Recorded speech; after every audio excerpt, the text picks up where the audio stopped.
అమరావతి ఉద్యమం చివరి అంకానికి చేరింది. 4.5 ఏళ్లుగా ఉద్యమ బాటలో ఉన్న అమరావతి రైతులు కూటమి గెలుపుతో శిబిరాలు తొలగిస్తున్నారు.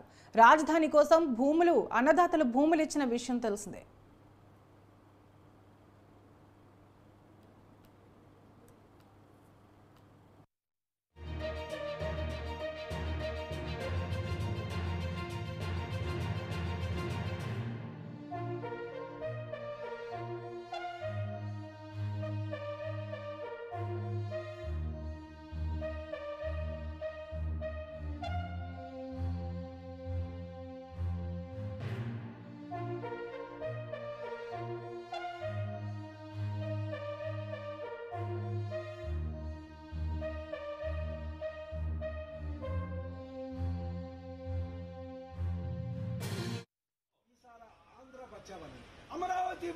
प्रोटेक्ट किसान लोगों लगभग 1610 डेज से प्रोटेस्ट कर रहा है।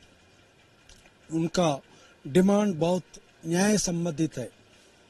वो क्या कि सरकार वाला पहले सरकार जमीन लिया लगभग पूरा 29 विलेजेस में 29 गांव में 34,000 अबव जमीन लिया एकर्स का free of cost. Purpose is that in those days after bifurcation of the Andhra Pradesh from uniform Andhra Pradesh, then there has no capital city. In this purpose, Land Acquisition Act 2013 is बहुत मुश्किल है। इसलिए chief minister being a chief minister Chandrababu Naidu garu appeal किया लोगों को, हम इधर बनाते फ्री में आपका लैंड पूलिंग में आपका जमीन फ्री में दे दो, हमारा पास कोई पैसा नहीं। वो तेलंगाना वाला इंसल्ट करके हम बाहर फेंक दिया, इसलिए फ्री ऑफ कास्ट में दे दो, मैं अमरावती इधर बनाता हूँ। 605 రోజుల నుంచి మేము గవర్నమెంట్ మీద ఉద్యమం చేస్తున్నామండి। ఈ చంద్రబాబు నాయుడు గారి పరిపాలన ఉన్నంతకాలం మాకు బానే జరిగింది। మాకు కౌలు గానీ ఏదైనా గానీ బానే ఇచ్చారు। తర్వాత గవర్నమెంట్ వచ్చిన తర్వాత జగన్మోహన్ రెడ్డి వచ్చిన తర్వాత రైతుల మీద కక్ష సాధిస్తున్నాడండి। ఉండ రోడ్లనే తోమేశారు। మేము హైకోర్టుకి న్యాయం జరగాలని చెప్పి హైకోర్టుకి వెళ్తే గనక రైతులకి అనుకూలంగా మేనమేస్ తీర్పిచ్చారండి। ఆ మేనమేస్ తీర్పులో కూడా ఏకైక రాజధాని అమరావతి అని చెప్పి తీర్పిచ్చారండి। 3 రాజధానులకు అనుకూలంగా ఇవ్వలేదండి।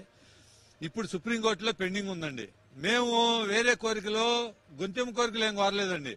గవర్నమెంట్ తోటి మేము అగ్రిమెంట్ చేసుకున్నాము, ఈ అగ్రిమెంట్ ప్రకారం అమలు చేయమంటున్నామండి। ఆ అగ్రిమెంట్ లో కూడా మేము 25% తీసుకున్నామండి। 1 ఎకరాలో 75% గవర్నమెంట్ కి ఇచ్చి 25% మేము తీసుకున్నాం। ఆ 25% లో కూడా మా ప్లాట్లు అభివృద్ధి చేస్తా ఉన్నారు। రోడ్లు గాని, అండర్ గ్రౌండ్ డ్రైనేజీ గాని, గ్యాస్ గాని, ఏసీ పైప్ లైన్ గాని ఏదైనా గాని మాకు అభివృద్ధి చేసి ఇస్తా ఉన్నారు। ఇంతవరకు అమలు చేయకపోవటం కాగా మాకు లీజు కూడా 2 సంవత్సరాలు 2 ఇయర్స్ నుంచి మాకు లీజు కూడా ఇవ్వట్లేదండి। అది కాక మా మహిళల మీద గాని మా మీద గాని దాదాపుగా 3000 కేసులు పెట్టారండి। 3000 కేసులు పెట్టారండి। ఇప్పుడు నా మీద 6 కేసులు ఉన్నాయి। ఇప్పుడు రైతుల్ని అనేక రకాలుగా హింసకు గురి చేశారు, కేసులు పెట్టారు, లాఠీ చార్జ్ చేశారు, మమ్మల్ని అన్ని రకాలుగా హింస చేశారండి। మాకు కావాల్సింది ఏం లేదండి, ఏకైక రాజధాని అమరావతి కావాలి, 3 రాజధానులు వద్దు। అమరావతి కూడా ఒక ఉదాహరణ అండి। మన రాష్ట్రానికి ఇది నడిబొడ్డున ఉందండి।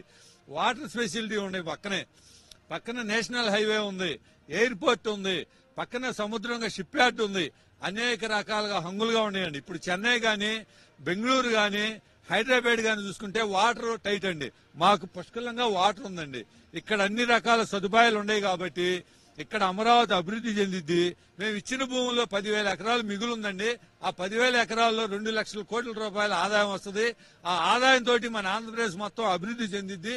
అదండి మేము కోరుకుంటుంది।